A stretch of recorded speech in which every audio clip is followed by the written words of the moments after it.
Islah Bahrawi, nama Jokowi akan disebut berkali-kali dalam skandal kuota haji.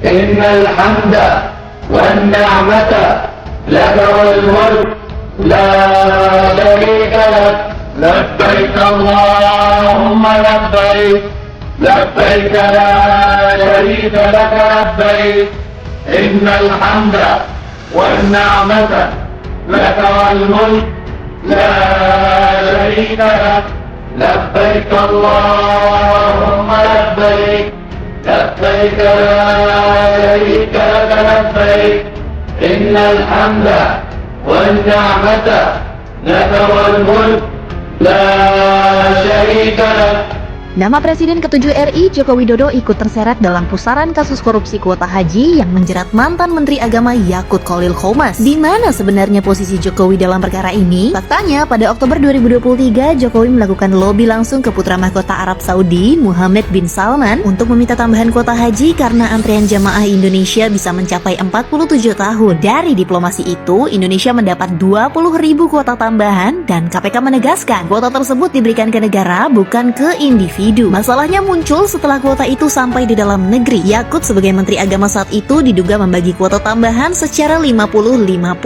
melanggar undang-undang yang mengatur 92% untuk reguler dan 8% untuk khusus. KPK juga menemukan indikasi aliran uang dari Biro Perjalanan. Dalam konstruksi perkara, Jokowi dicatat sebagai pihak yang membuka akses kuota secara resmi. Hingga Januari 2026, penyidikan KPK masih berfokus pada kebijakan pembagian kuota dan aliran dana yang melibatkan Yakut dan jajarannya. Suara Islah Bahrawi dari Jaringan Moderat Indonesia (JMI) muncul sebagai badai yang mengancam mengguyur kedirgantaraan nama Presiden ke-7 RI Joko Widodo. Seolah seorang nabi yang telah melihat masa depan, ia dengan tegas menyatakan bahwa nama Jokowi akan terjerat dalam selimut pengusutan. Seolah setiap kasus besar di negeri ini tak pernah luput dari bayangan sosok yang berada di puncak kekuasaan.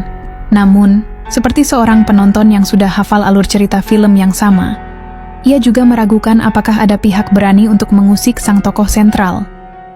Sebuah sindiran tajam terhadap apa yang dianggapnya sebagai keterbatasan kekuasaan lembaga penegak hukum di hadapan kekuasaan eksekutif. Saya meyakini, seperti halnya kasus Tom Lembong dan Nadiem Makarim, dalam kasus kuota haji ini nama Jokowi akan disebut berkali-kali. Tapi saya juga meyakini, KPK tak akan pernah punya nyali untuk memanggil Jokowi, ucapnya. Sementara lembaga yang seharusnya tegas hanya menjadi boneka yang tak berdaya berbicara. Mungkin sistem hukum di negeri ini hanya beroperasi ketika menghadapi yang lemah, namun langsung kehilangan suara ketika menghadapi yang berkuasa. Sebagai seorang yang mengaku memiliki bukti dan analisis mendalam, Islah mengumumkan bahwa ia akan membongkar rahasia-rahasia tersebut dalam sebuah podcast pekan depan. Seolah sebuah pertunjukan sirkus yang menyimpan aksi spektakuler di balik tirai. Ia menyebutkan sebuah dokumen yang diberi julukan megah Buku Putih Kuota Haji 2024. Seakan buku putih itu adalah kitab suci yang hanya bisa diinterpretasikan oleh dirinya sendiri, sementara publik hanya bisa menunggu dengan terpana.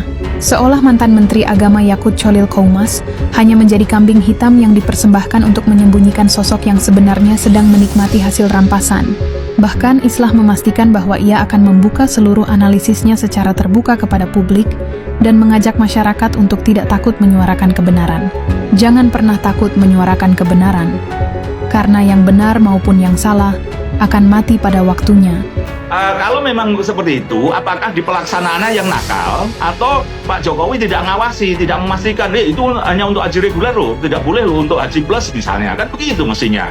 Jangan dibiarkan terus kemudian jawabannya ya jangan tanya saya, itu kan nggak boleh begitu kalau urusan manajemen pemerintahan yang baik gitu ya. Tapi karena gara-gara amanah untuk dipotong antrian supaya lebih cepat tapi malah dijual, ini kan rugi juga kita seluruh rakyat Indonesia, terutama calon jamaah haji yang akhirnya harus nunggu 30 tahun. Dan itu kuncinya di mana? Di Pak Jokowi, harus diminta keterangan gitu ya. Ini juga disampaikan beberapa waktu yang lalu dalam konferensi yang lalu bahwa yang bersangkutan kan terkait dengan masalah kuota haji ini. Jadi rekan-rekan di tahun 2023 akhir ya, saya kembali lagi ulas bahwa Presiden Republik Indonesia pada saat itu ada kunjungan ke Saudi Arabia dan ketemu waktu itu adalah MBS Muhammad bin Salman, kemudian cerita terkait dengan bahwa antrian haji, maksudnya antrian haji yang reguler itu sudah mencapai puluhan tahun, seperti itu. Maka kemudian diberikanlah tambahan kuota yang biasanya 221.000, kemudian ditambahlah 20.000 kuota itu. Nah, kuota ini diberikan oleh kerajaan Saudi Arabia itu kepada negara. Kalian catat nih, bahwa kuota itu yang 20.000 itu diberikan oleh pemerintah Saudi Arabia kepada negara Republik Indonesia. Bukan diberikan kepada perorangan, bukan diberikan kepada menteri agama, bukan diberikan kepada presiden, tapi kepada negara. Atas nama negara nanti untuk digunakan bagi rakyat Indonesia. Alasannya apa? Alasannya karena tadi antrian untuk jamaah haji ini udah ngantri puluhan tahun, jadi paling tidak bisa mengurangi antrian tersebut. Nah, pada pelaksanaannya kemudian itu kan sudah ada undang-undangnya. Di undang-undangnya itu disebutkan bahwa untuk kuota haji itu 92% untuk haji reguler, 8% untuk haji khusus. Ya seperti itu. Jadi kuota pemerintah ini, kuota negara yang diberikan oleh negara ini. Nah itu dibagi seperti itu, udah ada undang-undangnya, udah ada aturannya. Tapi kemudian oleh Menteri Agama pada saat itu, dari ini kemudian dibagilah menjadi 50%, 50%, 10.000. Itu tentu tidak sesuai dengan undang-undang yang ada. Itu titik awalnya ya, di situ pembagiannya 10.000. Ini asal mulanya tambahan kuota haji 2024 untuk Indonesia dari Kerajaan Arab Saudi itu hasil lobby dari mantan Presiden Jokowi. Menurut Anda, apakah perlu KPK juga meminta keterangan yang bersangkutan minimal untuk memperjelas sebetulnya 20.000 ini pembagiannya seperti apa? Wajib itu KPK untuk meminta keterangan Pak Jokowi, karena kalau tidak diminta keterangan nanti timpang apakah benar itu. Kalau lebih jauh lagi sebenarnya waktu minta itu untuk memotong antrian, karena saya dapat informasinya begitu, motong antrian berarti kan hanya haji reguler. Jadi 20.000 orang itu harusnya full untuk haji reguler. Nah, itu siapa yang tahu? Ya berarti Pak Jokowi ketika mengajukan lobby terhadap pemerintah Arab. Kalau tidak ada clue isu tentang memotong antrian yang panjang sampai 30 tahun, saya kira pemerintah Arab Saudi tidak nambah 20.000, nambah paling maksimal ya 5.000 seperti tahun-tahun sebelumnya gitu.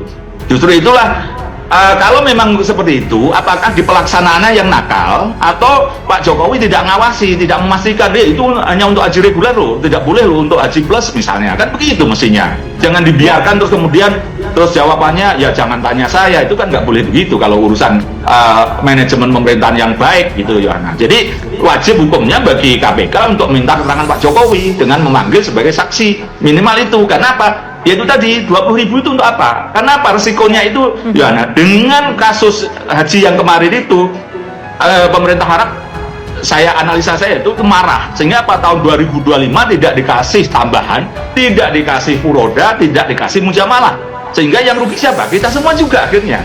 Karena pemerintah Arab mungkin juga jengkel, loh kalian katanya minta untuk antrian, memotong antrian yang panjang haji reguler, ternyata 10.000-nya kalian jual, ya, marah kan? Kemudian tidak diberi. Mudah-mudahan dengan proses yang sekarang ini, tahun 2026 ini pemerintah sudah luluh, dikasih tambahan lagi lah, karena antrian ini 30 tahun loh Yohana, tapi karena gara-gara amanah untuk dipotong antrian supaya lebih cepat tapi malah dijual, ini kan rugi juga kita. Selanjutnya dari situ, dari 10.000 itu kemudian, nah itu juga saudara IAA ini adalah staf ahlinya ya, ikut serta di dalam itu, ikut serta di dalam proses pembagian.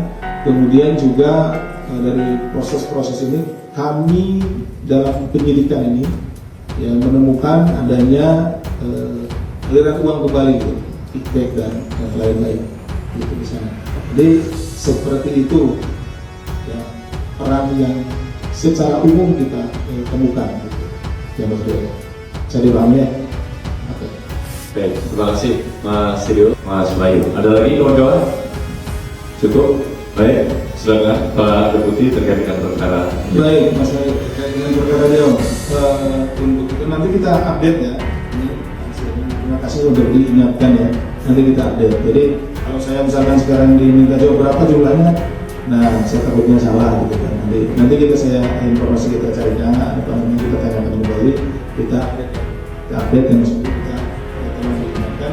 Kemudian juga terkait dengan nanti pemeriksaan dan lain-lainnya akan kita sampaikan kepada. Ada solusi gampang, KPK menerapkan pasal pencucian uang sehingga gampang ketahuan siapa-siapa yang bermain di sana nanti gitu. Saya tidak menutup kemungkinan misalnya yang harusnya ngawasi misalnya DPR, ya bisa aja mereka malah justru ada gambaran dugaan ikut bermain di penginapan atau catering atau apa misalnya begitu. Atau dari sisi yang dulu Pak Jokowi tadinya harusnya kan mengawasi betul bahwa niatnya itu untuk haji reguler. Kenapa kemudian dibiarkan dijual separuh gitu, yang 50% kepada travel haji. Nah ini mestinya menurut versi saya, iya Pak Jokowi pun bisa diminta keterangan, karena yang datang terutama ini tadi niatnya datang ke pemerintah Arab Pak Jokowi itu kan apa benar untuk haji reguler, untuk memotong antrian 30 tahun. Kalau iya berarti kan ini disalahgunakan oleh yang bawahnya, misalnya ini Menteri Agama misalnya, sehingga semua terang gitu. Jadi saya tidak menutup kemungkinan KPK saya minta untuk juga meminta keterangan dari Pak Jokowi, karena Pak Jokowi lah yang memang mengendorse untuk dapat 20.000 jamaah ini gitu. Dan kemudian ketika dilaksanakan oleh Menteri Agama dan jajarannya kok tiba-tiba dipecah jadi dua. Nah itu apakah sepengetahuan Pak Jokowi atau tidak, atau bagaimana pengawasan Pak Jokowi? Jadi KPK saya kira tidak perlu segan-segan memanggil Pak Jokowi, karena Pak Jokowi ada irisannya di dalam kasus penambahan kuota ini gitu Mas. Tokoh Nahdlatul Ulama, Nu Islah Bahrawi, menyatakan akan membuka secara terbuka dugaan praktik korupsi dalam kasus kuota haji. Ia bahkan menyebut nama Presiden ke-7 RI, Jokowi, berpotensi ikut terseret dalam pusaran perkara tersebut. Dikatakan Islah, pola yang terjadi dalam kasus kuota haji memiliki kemiripan dengan perkara-perkara sebelumnya. Seperti pada perkara yang melibatkan nama-nama besar, diantaranya Tom Lembong hingga Nadiem Makarim.